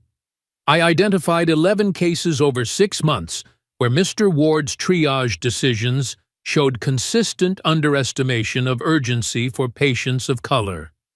In each case, the patient required emergency intervention after significant delays. In 7 cases, other medical staff had to override his assessment. In 4 cases, patients suffered complications directly attributable to those delays." She displayed a chart on the projection screen. Demographic data. Response times. Outcomes. The numbers told their story more clearly than words could. "I cross-referenced these cases with Mr. Ward's overall triage volume. He processed approximately 400 patients during this period. Of those, 93 were patients of color. Of those 93, 11 required emergency intervention after being initially classified as non-urgent. That's an 11.8% error rate for patients of color, compared to a 1.3% error rate for white patients." The legal counsel cleared his throat. "Chu, couldn't this be explained by differences in patient presentation? Perhaps patients of color genuinely presented with less acute symptoms initially." Dr. Chu didn't hesitate. "That would be possible if the presenting symptoms were ambiguous. But in cases like Malik Johnson's, visible chest trauma, difficulty breathing, signs of shock, the symptoms were classic textbook presentations that any properly trained medic should recognize immediately. The difference wasn't in presentation, it was in perception." She returned to her seat. The panel members reviewed their notes, whispered amongst themselves. Dr. Simmons called Amara to testify. She stood, walked to the witness position, placed her hand on the medical ethics handbook they used instead of a Bible. A symbolic gesture that meant truth in this context was defined by professional standards, not divine authority. "Dr. Lewis, in your professional opinion as a trauma surgeon, did Mr. Ward's assessments in the documented cases meet the standard of care?" Amara kept her voice level. "Clinical. No. In multiple cases, The delays could have resulted in preventable deaths. In fact, in the Johnson case, we were approximately 8 to 10 minutes from a death that would have been directly attributable to delayed treatment. When you overrode Mr. Ward's triage decisions, how did he respond? Initially with resistance. He questioned my judgment multiple times, suggested that I was prioritizing patients for non-medical reasons. The union lawyer jumped in. Objection! Dr. Lewis, isn't it true that you have a personal conflict with my client? Amara met his eyes directly. We've had professional disagreements, but my testimony is based on medical records, not personal feelings. The evidence speaks independently of any relationship between Mr. Ward and myself. But you were the surgeon who operated on his mother. Surely that creates a situation where I saved a patient's life using the same skills Mr. Ward questioned. If anything, that validates rather than undermines my clinical judgment. The lawyer sat back. No good counter to that. Dr. Simmons called for a brief recess. 15 minutes. The panel needed to deliberate privately before hearing closing statements. In the hallway outside, Amara leaned against the wall, closed her eyes briefly. The fluorescent lights were giving her a headache. Or maybe that was just the stress of testimony, of having to defend competence that should have been self-evident. Dr. Chu appeared beside her, held out a bottle of water. You did well in there. Amara took the water. Doesn't feel like it. Truth rarely feels good when you're speaking it. Feels necessary. Different thing. They stood in silence for a moment. Down the hall, Ethan and his lawyer spoke in low tones. The lawyer was gesturing, clearly frustrated with his client's honesty. Ethan just shook his head, seemed to be insisting on something despite professional advice to the contrary. The 15 minutes ended. Everyone filed back in, resumed their positions, the machinery of judgment grinding back into motion. The panel chair spoke. We've heard testimony regarding Mr. Ward's pattern of triage decisions. Before we move to deliberation, Mr. Ward, do you have anything you'd like to add? The lawyer started to object. Ethan stood anyway. I'd like to make a statement. His lawyer grabbed his arm. Ethan shook him off gently, addressed the panel directly. Everything in the reports is true. I made those decisions. I delayed care for those patients. And I did it because I brought prejudice into my medical practice. Not consciously. I didn't think I was being racist. But impact matters more than intent. Those patients suffered because of choices I made based on their skin color rather than their medical presentation. He paused, took a breath. Dr. Lewis is the person I spent 2 weeks undermining, questioning her competence, suggesting she didn't belong here. And she's also the person who saved my life when I was 10 years old, who saved my mother's life when I tried to prevent her from operating because I didn't trust a black surgeon with someone I loved. The irony isn't lost on me. Neither is the tragedy of what that says about how I was raised and who I became. The room was absolutely silent. Even the court reporter had stopped typing. I don't expect forgiveness. I don't expect leniency. I expect consequences. And I'll accept whatever this panel decides because it's what I deserve. But I wanted to say clearly, for the record, that Dr. Lewis belongs here more than I do. She belongs anywhere she chooses to be. And I'm ashamed it took destroying my own career to finally see that. He sat down. The lawyer looked like he wanted to crawl under the table. The panel members exchanged glances. Dr. Simmons spoke carefully. Mr. Ward, your candor is noted. However, this hearing isn't about who belongs where. It's about whether you violated triage protocols and endangered patients? The answer to that question appears clear. She consulted with the other panel members briefly, nodded at something the legal counsel whispered. We're going to take a 2-hour deliberation. We'll reconvene at 1 p.m. with our decision. 2 hours turned into opportunity for lunch that no one wanted. Amara found an empty office on the 6th floor. Sat in the dark. Didn't eat. Just sat with her thoughts and the weight of what was happening. Dr. Chu found her eventually. Knocked on the door frame even though the door was open. "May I?"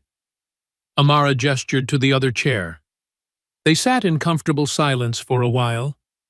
Then Dr. Chu spoke. "Whatever they decide, it won't be enough. You know that." "I know. One person suspended or fired doesn't change the system that produced him. Doesn't change the culture that protected him for 12 years while he made decisions that hurt people. I know that too." Dr. Chu leaned forward. "But it's something. It's data that becomes precedent. It's a crack in the wall. And sometimes that's all we get. Small victories that maybe accumulate into something bigger over time." Amara looked at her. "You sound like someone who's fought these battles before." "I'm a Chinese-American woman who became chief of surgery at a hospital where the previous 15 chiefs were white men. I know exactly how long change takes. And I know it only happens because people like you refuse to accept how things are, just because that's how they've always been." The words settled between them. Acknowledgement of a shared experience, of understanding earned through years of being excellent in rooms full of people waiting for you to fail. 1 p.m. arrived. They reconvened. Everyone took their same positions. The panel members had arranged their papers differently. Decision documents now prominent, testimony notes filed away. Dr. Simmons cleared her throat, read from a prepared statement. The Medical Ethics and Standards Committee has reviewed all evidence presented regarding emergency medical technician Ethan Ward's triage decisions between January and June of this year. We find clear and convincing evidence of protocol violations resulting in delayed care for multiple patients. While we cannot definitively prove racial animus, as bias often operates below conscious awareness, the statistical pattern is undeniable and deeply concerning. She paused, looked directly at Ethan. "Mr. Ward, your admission of racial bias affecting clinical judgment demonstrates awareness we find appropriate, if belated. However, awareness doesn't mitigate the harm caused. Multiple patients suffered because of your decisions. One patient nearly died. These are consequences that cannot be undone through apology or recognition of wrongdoing."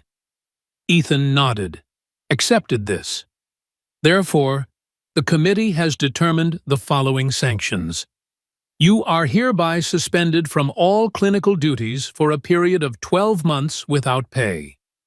During this suspension, you will be required to complete comprehensive implicit bias training certified by an independent organization. You will serve 500 hours of supervised community service at a federally qualified health center serving underserved populations. And before any consideration of reinstatement, you will undergo fitness for duty evaluation by an independent medical board." The lawyer made notes, didn't object. These terms had probably been negotiated during deliberation. Dr. Simmons continued, "Additionally, St. Gabriel Medical Center will implement the following institutional reforms: mandatory implicit bias training for all emergency department staff, random audits of triage decisions with demographic analysis, establishment of a patient advocacy hotline for concerns about discriminatory treatment, and creation of an oversight committee, including community representatives, to review complaints." She looked at Amara. These reforms wouldn't be happening without Dr. Lewis's clinical excellence forcing us to confront systemic failures. This hospital owes her a debt of gratitude and, frankly, an apology for the environment she encountered. The panel members signed the decision documents. Formal, final, insufficient, but real. This hearing is concluded. People stood, filed out. Ethan remained seated for a long moment, then stood and approached Amara before leaving. "I know this doesn't fix anything," he said quietly, "but I want you to know I'm going to do the work. The real work. Not just checking boxes to get my job back." Amara studied his face, saw genuine remorse there. Also saw that remorse didn't repair harm, didn't restore lost time, didn't undo trauma inflicted on patients who'd trusted the system to care for them. "I hope you do," she said finally. "Not for you, for whoever you treat next." He nodded, walked away. The lawyer followed, already talking about appeal timelines even though Ethan clearly wasn't interested. Dr. Chu touched Amara's shoulder. "You changed the trajectory of this place today. One person suspended isn't transformation. No, but it's precedent, and precedent becomes foundation. Come on, I'm buying you coffee. The real coffee from the place on 3rd Street, not the hospital sludge." They left together. Behind them, the administrative machinery was already moving. HR processing suspension paperwork. Legal reviewing the new policies. Communications drafting the press release that would frame this as swift institutional accountability rather than what it actually was: slow, grinding justice extracted through persistence and documentation. Outside, the afternoon sun felt sharp after hours in windowless rooms. The city moved around them: traffic, pedestrians, the ordinary chaos of life continuing whether or not justice had been served. The coffee shop on 3rd Street smelled like espresso and possibility. They found a table by the window, ordered drinks that cost more than hospital coffee but tasted like actual coffee should. "What happens now?" Amara asked. Dr. Chu stirred sugar into her cup. "Now the hard part. Implementation. Making sure those policy changes actually happen, rather than just getting announced and forgotten. Watching to see if the culture shifts, or if people just get better at hiding their biases." Optimistic. Realistic. I've seen too many diversity initiatives that were performance rather than practice. She took a sip. But I've also seen what happens when someone refuses to let the performance be enough. You're not going to let this be just performance. How do you know?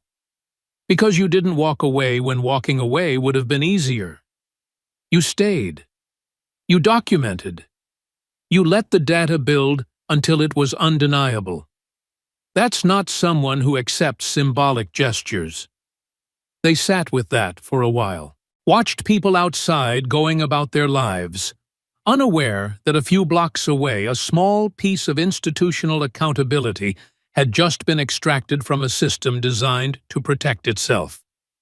Amara's phone buzzed. Text message from an unknown number. "Dr. Lewis? This is Shanice Johnson. I heard about the hearing. Thank you for fighting for my son. For all of us." She showed the message to Dr. Chu. "That's why we do this," Dr. Chu said. "Not for the policy changes or the panel decisions, for the people who finally feel heard." 4 months later, the east side of Harborview looked different in autumn light. Leaves turning gold and red, temperature dropping enough that people wore jackets in the morning, shed them by afternoon. The Harborlight Community Health Center occupied a converted brick building that had once been a textile factory. High ceilings, large windows, the kind of bones that made renovations easier, though funding had been scarce enough that renovated was relative. Inside, the waiting room held 20 people at 9 a.m. on a Saturday. Sliding scale clinic. Patients paid what they could afford, which often meant nothing. Care was provided anyway. Had to be. The emergency rooms were full of people who'd waited too long because they couldn't afford prevention. Amara had been volunteering here for 3 years, every Saturday morning when she wasn't on hospital call. 6 hours of family medicine, wound care, chronic disease management. Different from the trauma surgery she did at St. Gabriel, but necessary in different ways. She was reviewing a patient's diabetes management plan when the clinic director appeared in her doorway. "Dr. Lewis, your new assistant is here." Amara looked up. "New assistant?" "Community service assignment from the hospital suspension case. He requested to work under you." Understanding settled cold in her stomach. She set down the patient file. "Send him in." Ethan appeared in street clothes, jeans, plain blue shirt. No uniform, no badge, no authority beyond what he could earn through competence. He looked thinner, tired in a way that suggested he hadn't been sleeping well. "Dr. Lewis, thank you for agreeing to supervise." "I didn't agree. You were assigned here. I requested you specifically. You could have refused." She had refused. Twice. The clinic director had convinced her otherwise, argued that if Ethan was going to learn to see patients as people rather than categories, learning from someone he'd wronged might be the most effective education. Amara had eventually agreed, not for Ethan's benefit, for the patients who deserved better than what he'd given them before. "Rules are simple," she said. "You follow my instructions exactly. You treat every patient with respect, regardless of their insurance status, housing situation, immigration status, or skin color. You don't make assumptions. You don't take shortcuts. You document everything properly. And if I see any sign that your biases are affecting patient care, I end your placement immediately." "Understood. Your first task is intake. Room 3 needs vitals. Go." He went. She watched through the window as he approached an elderly black man in the waiting room, introduced himself, helped the man to the exam room with careful attention to his unsteady gait. Dr. Chu had been right about consequences being foundation, but foundation only mattered if you built something on it. The morning progressed. Ethan worked quietly, efficiently, taking direction without argument. Measured blood pressure for a pregnant teenager, drew blood from a diabetic grandmother, took medical histories from a homeless veteran who hadn't seen a doctor in 3 years, did the work without commentary, without comparison, without the subtle hierarchies that had poisoned his judgment before. Around 11 a.m., Helen Ward walked in. She moved better now. 4 months of recovery had returned strength to her step. The cane she'd used initially was gone, but she still tired easily, still had to pace herself. What happens when the mother and son reunite changes everything. Make sure you're following this story. She spotted her son across the waiting room. Their eyes met. Helen walked over. Amara watched from her office doorway. "Mom," Ethan's voice was uncertain. "What are you doing here? I wanted to see where my son is learning his second chance." Helen turned to Amara, extended her hand. "Dr. Lewis, thank you for letting him work here. I'm supervising community service, not doing him favors. I know the difference." Helen's grip was firm despite the surgical scar still visible on her chest above her collar. "And I'm grateful regardless." She settled into a waiting room chair. Refused to leave when Ethan suggested she go home and rest. Just sat there reading a magazine, watching her son measure vitals and update charts, and treat patients the way he should have been treating them all along. When the lunch break came, the 3 of them sat in the small staff break room. Sandwiches from the corner deli, Coffee that was only marginally better than hospital coffee, but had the virtue of being free. Helen spoke first. Ethan tells me he's been attending those bias training sessions. Amara didn't respond, waited. He says they're harder than he expected, that recognizing your own prejudices is like learning a language you didn't know you were speaking. Education is one thing, change is another. I know. Helen set down her sandwich. I raised him with poison, told him the world was divided into people like us and others, taught him that some lives mattered more. I was wrong, and I'm sorry you had to be the one to teach him what I should have. The apology hung there, genuine but insufficient. Like all apologies for systemic harm, they acknowledge the wound without healing it. You're teaching him now, Amara said. That counts for something. Later, after Helen left and the afternoon patients began arriving, Amara found Ethan in the supply room, restocking bandages with the methodical attention to organization she recognized from her own habits. Your mother is proud of you for being here. He looked up. She shouldn't be. I'm here because I failed, because I hurt people.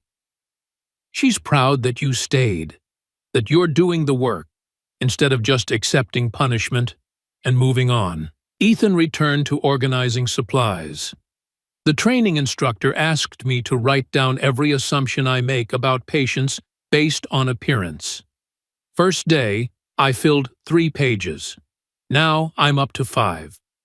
Turns out I make assumptions constantly without realizing it.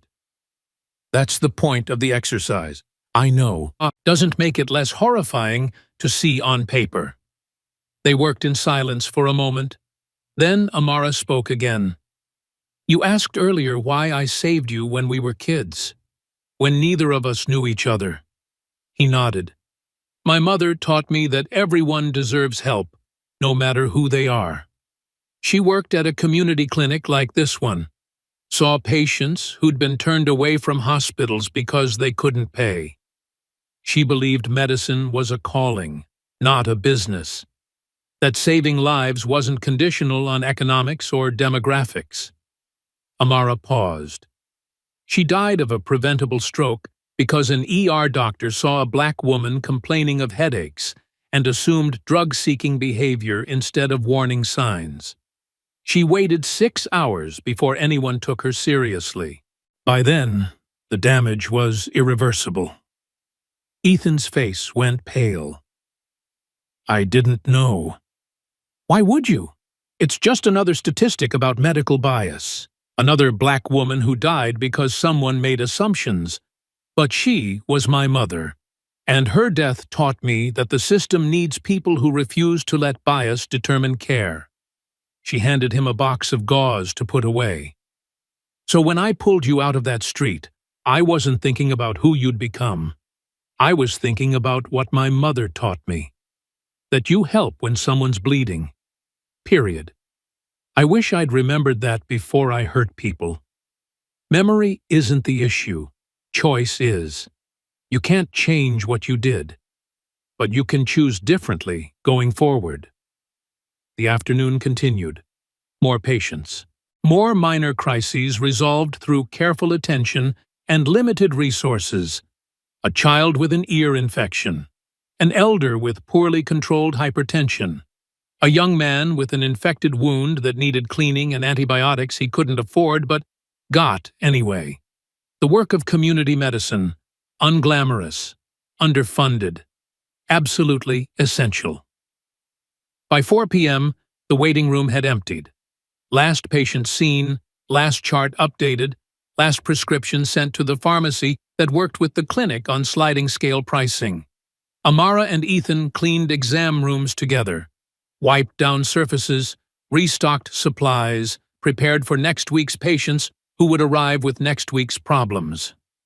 You did well today, she said. I followed instructions. That's not the same as doing well. It's a start. Competence begins with following procedure. Understanding comes later. Outside, someone was painting a mural on the clinic's exterior wall. Community art project, funded by a local foundation. Amara had seen it developing over the past week, still unfinished but already striking. The image showed a young girl kneeling beside a young boy, her hands pressed against his head, stopping bleeding. Glass scattered around them. Both children's faces turned toward the viewer, expressions serious, determined. Below, in careful lettering, "No life is worth less. Not then, not now." Ethan stood in front of it, stared for a long time. "They made us into a symbol," he said quietly. "They made the act into a symbol. The choice to help someone when no one else would. That's worth symbolizing. I don't deserve to be in that mural. You're not in it. The child you were is in it. The person you could still become if you do the work." He turned to face her. "Do you think I can become that person?"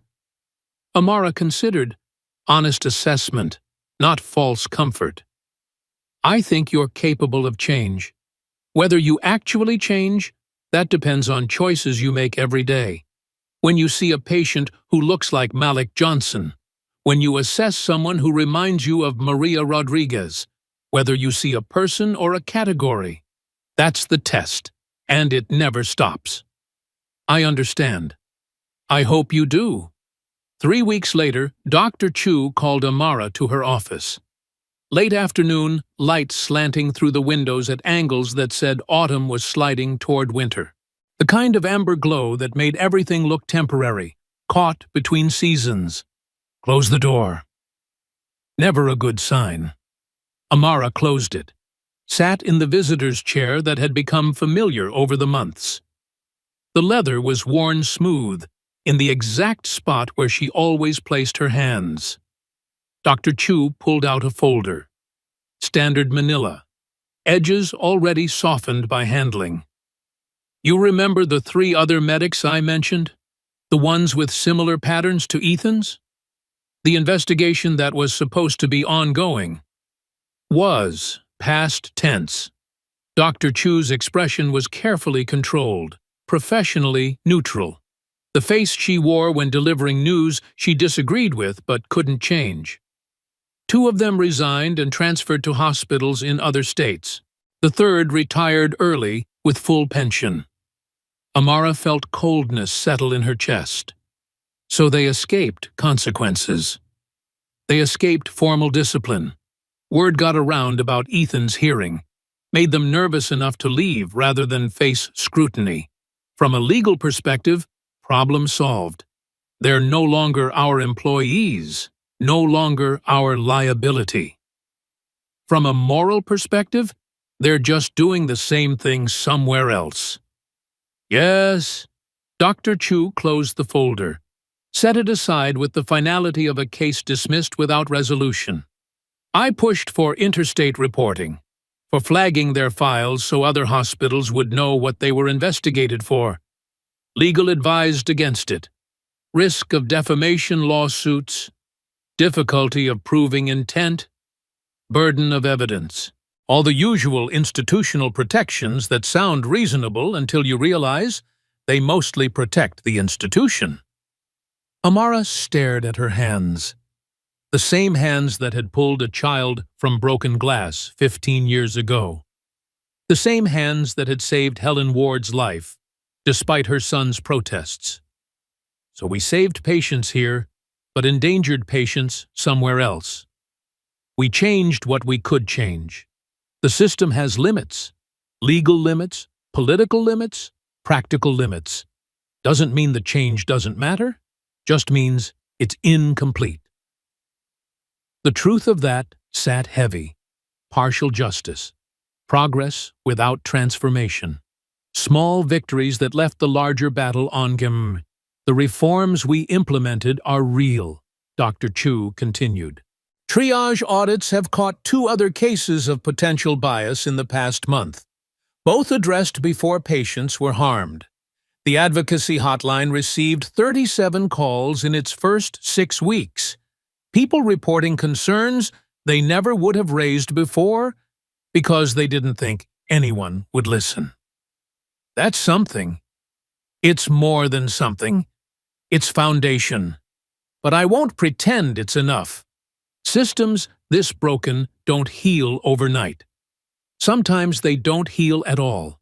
They just get incrementally less broken, one policy change at a time, over years. Dr. Chu stood, walked to the window, looked out at the hospital complex spreading below. 12 floors of concrete and glass, hundreds of rooms where thousands of decisions got made daily about who got care and who got dismissed. I've been chief here for 8 years. When I started, this place had never had a non-white department head in surgery. Now we have 4. When I started, the nursing staff was 92% white in a city that's 58% people of color. Now it's 73%. Still not representative, but moving. She turned back to Amara. You're part of that movement. You staying here, doing excellent work, refusing to let mediocrity hide behind tradition, that creates cracks in the wall. Other people see those cracks and realize change is possible. Cracks aren't enough. No, but they're necessary. Walls don't fall all at once. They erode, crack by crack, year by year, until one day the structure that seemed permanent is actually vulnerable. Then it comes down. Amara stood. How long does that take? Longer than any of us want. Shorter than it used to be because people before us already started the work. Dr. Chu smiled slightly. Not satisfying, but true. 6 months after Ethan's suspension began, winter settled into Harborview properly. Cold enough for real coats. Dark by 5 p.m. The kind of weather that made hospitals busier, flu season, accidents on icy roads, people delaying care until conditions became emergencies because heating bills consumed the money they might have spent on prescriptions. The clinic stayed open extended hours on Saturdays during winter, 7 a.m. to 7 p.m. Amara usually worked the morning shift, but today she'd stayed through afternoon to cover for another physician dealing with a family emergency. Ethan had completed his 500 community service hours 2 weeks ago. Fitness for duty evaluation scheduled for next month. But he'd kept volunteering. Showed up every Saturday, worked his assigned hours, then stayed late to help clean or restock or handle administrative tasks that freed up medical staff for patient care. Learning, apparently, that medicine was service, not authority. Service. Around 5:30 p.m., a young mother brought in her 6-year-old son. Fever, cough, difficulty breathing, classic respiratory infection, possibly flu, possibly pneumonia. Needed examination, possibly chest X-ray, possibly admission if symptoms were severe enough. Amara examined him carefully, listened to his lungs, crackling on the right side, diminished breath sounds, checked oxygen saturation, 92%, lower than it should be, fever of 103.4. He needs a chest X-ray, possible pneumonia, might require hospitalization. The mother's face crumpled. I don't have insurance. We can't afford. The clinic works with the hospital for cases like this. We'll get him seen. Focus on getting him better, not the cost. Ethan had been observing from the doorway, stepped forward. I can call the hospital, coordinate the transfer, make sure they know he's coming from here. Amara nodded. Do it. He made the call, spoke clearly, professionally, gave the clinical details without editorializing, confirmed that someone would be ready to receive the patient when he arrived. While waiting for the ambulance, Amara sat with the mother. Young woman, mid-20s, exhausted in the way single parents often are. Working 2 jobs to keep rent paid and food available, medical care becoming luxury she couldn't afford, until crisis made it unavoidable. "You're doing everything right," Amara told her. "Bringing him in now before it got worse. That matters. I should have brought him in yesterday. Yesterday he probably seemed like he just had a cold. You made the right call when you recognized it was more serious." The ambulance arrived. Paramedics, different ones. Not anyone Amara recognized from the hospital. They loaded the boy carefully, oxygen mask over his small face. Mother climbing in beside him. "Dr. Lewis will call to check on him," Ethan said to the mother. Looked at Amara for confirmation. She nodded. "I will. You're going to be okay." The ambulance pulled away. Lights flashing but no siren. Urgent but not critical. The boy would probably be fine. Antibiotics, oxygen support, a few days of monitoring, then home with prescriptions and follow-up appointments. Standard case, routine intervention. The kind that happened dozens of times daily across thousands of hospitals. But for that mother, for that child, it was everything. The difference between pneumonia controlled and pneumonia turning into sepsis. Between recovery and tragedy. Inside, Ethan was cleaning the exam room, wiping down surfaces with methodical care. Amara watched him for a moment before speaking. "You handled that well. I made a phone call. Not exactly complicated. You saw a child who needed care and focused on getting him that care. Didn't check insurance status first. Didn't make assumptions based on the fact that his mother came to a free clinic. Just treated it as a medical situation requiring medical response." He straightened, met her eyes. "That's literally the minimum standard of competence." "Yes. And for a long time, you didn't meet it. Now you do. That's growth." They finished cleaning in silence, locked up the clinic, stepped out into cold air that made breath visible. The mural was complete now, colors bright even in winter dimness. The 2 children, the glass, the determination in their young faces. The message underneath about worth, about value, about the fundamental equality of human life. Ethan paused in front of it, stared at the painted version of himself. 10 years old, bleeding, being saved by a girl he'd spent years dismissing. "I called my father last week." Amara waited. Told him about the suspension, about why it happened, about the work I've been doing here. He shoved his hands in his pockets. He said I was being brainwashed by political correctness, that I should sue for wrongful termination, that I'd destroyed my career over nothing. "What did you say?" "That he was wrong, that I'd destroyed my career by letting his poisonous beliefs guide my decisions, that I was trying to rebuild it into something better." He paused. "Then I hung up. Haven't talked to him since." "That's hard." "Yeah, but necessary. Can't become someone different while still attached to the person who made you the first version." They stood there in the cold, breath clouding, city noise around them, traffic, voices, the ambient sound of life continuing despite everything, indifferent to individual struggles and small victories. "You asked me earlier if you could become the person worth being in that mural," Amara said.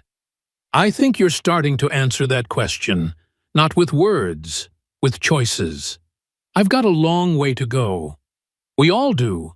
The work doesn't end, just becomes more familiar."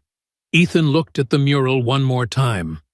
The painted glass fragments scattered around the children seemed to catch the streetlight, glinting like they were real. Then he nodded. "See you next Saturday?" "If you're still volunteering." "I am." He walked away, disappeared into the evening. Amara stood alone for another moment, looking at the image on the wall. Two children who'd grown into adults with different paths. One who'd learned early that service mattered. One who'd had to unlearn everything before he could start learning correctly. Both shaped by a moment 15 years past when life and death had balanced on the split-second decision to help someone bleeding. The city moved around her, cold deepening as night settled. But inside the clinic, heaters would keep patients warm tomorrow.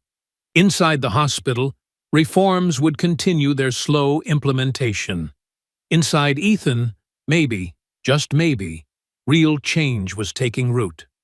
Not redemption, not absolution, just the grinding work of becoming marginally less broken, of treating people as people, of seeing humanity first and demographics never. Small victories, incomplete progress, foundation for whatever came next. Amara walked to her car, drove home through streets she'd known her whole life, parked in the same spot her mother used to park when they'd lived in the apartment she now rented. The building looked different in winter darkness, smaller somehow, like memory had enlarged it beyond its actual dimensions. Inside, she made tea, reviewed patient files, prepared for Monday's surgeries. The work continued, always would. Her phone buzzed. Text from Shanice Johnson. Malik made honor roll this semester. He wants to be a doctor now. Says he wants to help people the way you helped him. Thank you for everything, she smiled. Sent back, tell him I'll be proud to work with him someday. Outside, the city hummed. People lived and died, and recovered and declined. Systems ground forward, imperfect and necessary. Hospitals saved some and lost others in the arithmetic of triage and time and resources stretched too thin across too much need. But tonight, one boy was safe in a hospital bed getting antibiotics for pneumonia instead of dying because someone decided his life was worth less than someone else's. Tonight, one medic was learning to see patients instead of categories. Tonight, small victories existed, incomplete but real. And tomorrow, the work would continue. It always did. Because that's what you do when you see someone bleeding. You help, no matter who they are, no matter how long it takes, no matter how incomplete the victory. You help. And maybe, piece by piece, patient by patient, choice by choice, the world becomes incrementally less broken. Maybe that's enough. Maybe it has to be. The tea went cold while she worked. She drank it anyway. Made notes, prepared, planned. Outside, wind rattled the windows. Reminded her that winter was settling in for the long haul. That spring would come eventually, but not yet. That patience was required for both seasons and systems to change. The work continued. This story doesn't end here. Real change never does.